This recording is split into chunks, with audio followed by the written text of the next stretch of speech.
Welcome to Short Movie Channel. Today's movie begins with a Japanese girl named Mei, who is running down the street, looking like she's escaping something terrifying. Suddenly, she wakes up, and we realize she was dreaming. In reality, she's been captured by a Russian gang in New York. The gang is holding her hostage to extract information about certain numbers, and their ruthless leader threatens to kill her if she doesn't reveal everything she knows. At this point, the story flashes back to a month earlier, where we see Mei at her school in Japan. She's solving complex math problems and impressing her teacher with her extraordinary intelligence. The school principal suggests transferring her to a school for gifted students, but Mei refuses, saying she loves her friends and her current school. However, the principal insists on the transfer. As Mei leaves school with a classmate, a car suddenly pulls up, and she is kidnapped right in front of her friends. Meanwhile, we are introduced to another character, Luke, a strong boxer and former police officer. We see him visiting a patient in the hospital, but the patient's family accuses him of being responsible for their loved one's death and tries to attack him. It's revealed that the person Luke was visiting had fought against him in his last match, a match organized by a corrupt casino owner. The casino owner had set Luke up by pitting him against a weak opponent who couldn't handle the fight. This incident was orchestrated to create problems for Luke and ruin his career, forcing him out of the sport. Back in Japan, Mei is now with a Chinese gang that kidnapped her because of her incredible abilities in math and memory retention. She can memorize anything at first glance and solve equations faster than a computer. The gang leader Yang manipulates her by acknowledging that her father is dead and her mother is sick. He promises to take care of her mother if she agrees to work for him.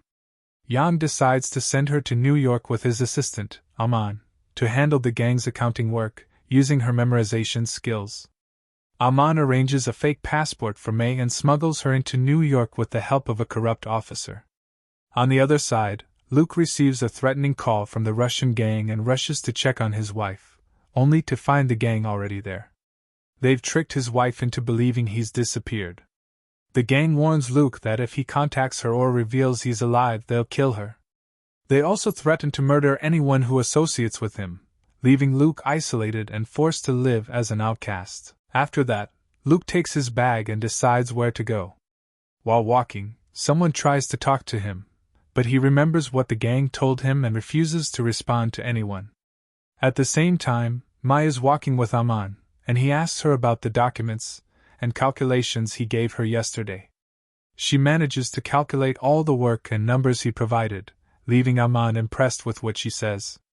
He also asks her about the casino, and she smiles and tells him that the casino is actually losing money.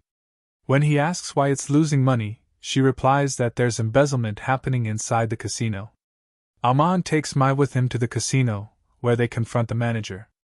Aman beats the manager until he loses consciousness and then kills him. Mai is scared and upset because she feels responsible for what happened. When she asks Aman why he did that, he tells her that in this business, there's no room for kindness and that anyone who makes mistakes will face severe consequences. Meanwhile, Luke goes to a place where homeless people sleep. He notices a man lying on the mattress next to him, who tries to talk to him. At first, Luke is hesitant, but eventually, he responds and talks to the man. He notices that the man's feet are bleeding because of the shoes he's wearing. Luke takes off his own shoes and gives them to the man, and they both go to sleep. As for Mai, she's staying at Aman's house. While she's asleep, Aman's assistant comes in and wakes her up. The assistant overhears Aman and his men talking about how Mai's mother passed away in the hospital. This news leaves Mai devastated, as she's now lost both her parents. The next morning, Luke wakes up and sees blood on the mattress next to him. He lifts the blanket covering the man he spoke to the night before, only to find that the man's head has been severed. Luke realizes that the gang is still watching him and that they're serious about killing anyone who gets close to him or speaks to him. Soon after, the police arrive and question Luke. He tells them he only arrived at the place the night before and doesn't know or see anything. The police release him since there's no evidence against him. Mai meets Mr. Young, who begins testing her memory. He discovers that she has an exceptional ability to memorize information. He gives her a series of numbers to remember, instructing her not to share them with anyone under any circumstances. Once she memorizes them, he destroys the papers containing the numbers. Meanwhile, Luke walks through the streets, ignoring anyone who tries to talk to him. He enters a shop to buy something to eat, but he finds no money in his pockets. He starts laughing hysterically, drawing the attention of everyone in the store. A police officer named Don, who seems to know Luke well, notices him. Don grabs Luke and takes him outside, where he starts beating him and questioning why he's in such a poor state. Luke refuses to answer, so Don forces him into his car. At the same time, Amon is driving back to continue their work, but they're ambushed by another gang that opens fire, killing Amon's men. Luke, now with Don, is taken to an abandoned place. Mark shows up with a group of corrupt officers, including one named Bo, who seems to hate Luke. They start beating Luke, revealing that they all used to work together before Luke left the police force to become a boxer. They also know the gang has put a hit on Luke and warn everyone to attack him on sight. The officers discuss killing Luke, but he laughs and tells them that if they really wanted him dead, they would have done it already. Eventually, they leave without killing him. We return to Mai, who is now standing in front of the gang demanding the numbers. This turns out to be the Russian gang that's threatening Luke, and they want the numbers Young gave to Mai. Since they speak Russian, they can't understand Mai, so they bring in a Japanese translator. The translator feels sorry for Mai and tells her that the gang will kill her if she gives them the numbers thereafter.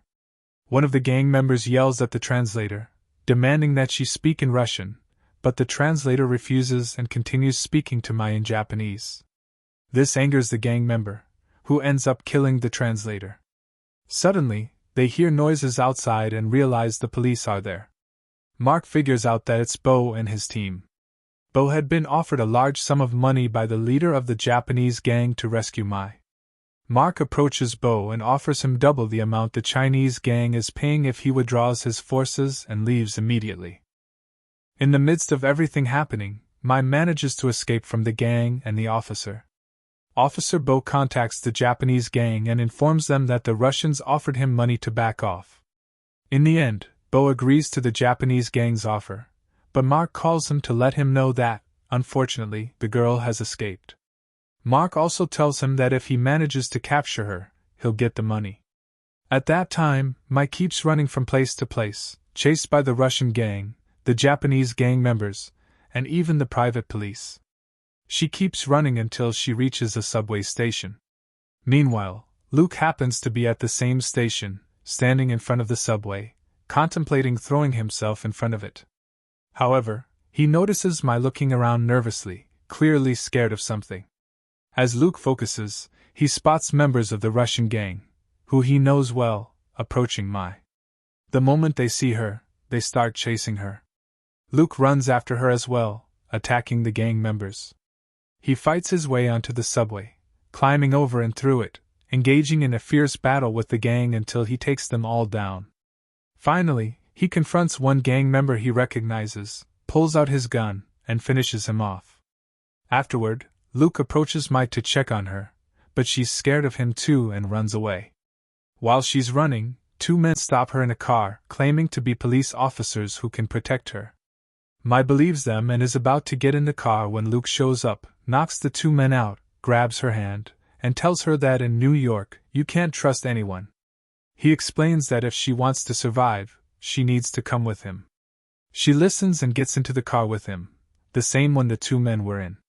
While driving, Luke asks her how a little girl like her ended up being chased by the Russian and Japanese gangs and the police. She doesn't respond. Suddenly, police officers appear everywhere and begin pursuing them. The Russian gang also shows up and joins the chase. Luke fights off as many as he can and manages to escape with Mai. They enter a smoke-filled street, where Luke leaves the car and takes Mai with him. One of the police officers calls Officer Bo, informing him that Luke, their former colleague, is the one who took the girl. Bo is surprised by Luke's involvement and informs the gangs about it. Meanwhile, Luke takes Mai to buy clothes for both of them and then to a hotel. He sits with her and asks about her parents. She tells him she has an adoptive father, Aman. Luke is surprised and explains to her that Aman is the assistant to the leader of the Japanese gang, and he isn't the type to adopt anyone. Luke keeps pressing Mai with questions until she reveals that they kidnapped her to work on accounts. He asks why the Russian gang is after her, and she tells him about the number the Japanese gang leader asked her to memorize. Luke asks about the number, and when she shares it with him, he thinks it over and realizes it's not just a random number but a code for words translated into numbers. He tells her that the safe connected to this code must contain something important, which is why both gangs are after her. At that time, Aman was in the car with the GPS on, tracking Min's location. This was because he had her phone to monitor her. Then he takes the phone from her and smashes it. Meanwhile, Aman arrives at the hotel and threatens the receptionist with a weapon, forcing her to tell him the room number for Luke and the girl. At the same time, the Russian gang and the police also arrive, as they too have figured out the location. A fierce shootout breaks out between them, and Luke uses the chaos to try and escape with Min. But members of the gang spot Luke and start shooting at him. Luke grabs a gun from one of them and engages in a brutal fight. Meanwhile, Min bites Aman's hand and runs off to hide. When Luke looks around, he doesn't see her anymore, so he quickly leaves, gets into a taxi, and tries to escape. While in the taxi, he calls one of the criminals from the Russian gang, letting him know he's okay and telling him to inform Mark that he figured out the codes from Min. However, he tells him that he won't hand over the codes unless they reach an agreement first. Meanwhile, Officer Boo is talking to the chief of police, and they agree they need to get to Luke to take the money and split it among themselves. Back to Min, Aman catches up to her and brings her back to Yang, who starts yelling at her, not believing that she hasn't told anyone the codes. Min keeps swearing that she hasn't revealed anything. Luke, on the other hand, picks up a girl from the street and takes her along to meet Mark's son, using the girl as a cover to avoid suspicion. When Luke arrives, he gets into a fight with all the criminals there. He grabs Mark's son, drags him to the kitchen, and beats him unconscious. Then he takes him to his car outside and calls Mark, threatening him with his son. But Mark doesn't care about his son at all and tells Luke he can kill him if he wants. Luke, thinking quickly, tells Mark he's willing to let his son go and even give him the codes, but only in exchange for an explanation about what the safe really holds. Mark tells him the codes open two safes, one with $30 billion and another with $60 billion. Luke pretends to agree with Mark, saying he'll take the $30 billion safe, leave the $60 billion safe to Mark, and release his son. Of course, Luke is lying. Later, Luke decides there's no other choice but to contact Boo and some corrupt officers he knows. He meets with them, explains the situation with the safe, and even shows them Mark's kidnapped son as proof he's not bluffing. Luke offers them a deal. Instead of taking a cut of the money from any gang, they can take all the money.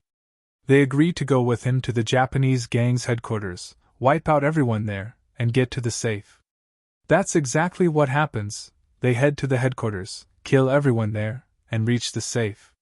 Just as Luke is about to input the last number of the code, he pulls his gun and kills 4 of the officers, leaving only Boo alive. He opens the safe in front of Boo and gives him some of the money. By this time, Yang finds out what happened and steals the other safe. This makes him Luke's enemy, but Luke has already taken the money and left with Boo. After they get outside, Luke ties Boo's hands, takes his phone, and puts him in the car with Mark's son. Then Luke uses Boo's phone to call Stoli, a dangerous criminal who also happens to be a well-known politician. Luke tells Stoli about a girl named Min who's being held by Aman, Yang's associate. He offers Stoli a deal. If he rescues Min, Luke will give him a lot of money. Stoli agrees and goes after Aman, killing him and all his men and rescuing Min.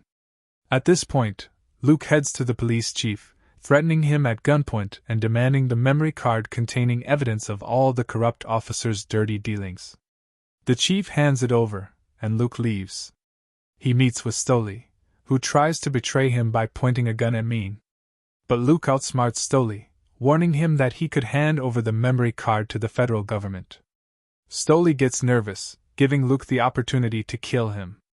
Luke takes Min and frees Boo and Mark's son. Luke gives Boo his share of the money and warns Mark's son that if his father ever tries to come after them again, he'll kill everyone. Luke also gives him the codes for the second safe to pass on to his father. As for Yang, Min sends him a message telling him that if he sends any more men after her, she'll expose all his bank accounts and shady deals. Yang decides to back off and leave her alone. In the end, Luke takes Min with him, asks her to stay by his side, and promises to turn over a new leaf and live a better life. They decide to spend the rest of their lives together. And that's how our movie ends today. I hope you enjoyed it. Don't forget to like, subscribe, and support us with your feedback.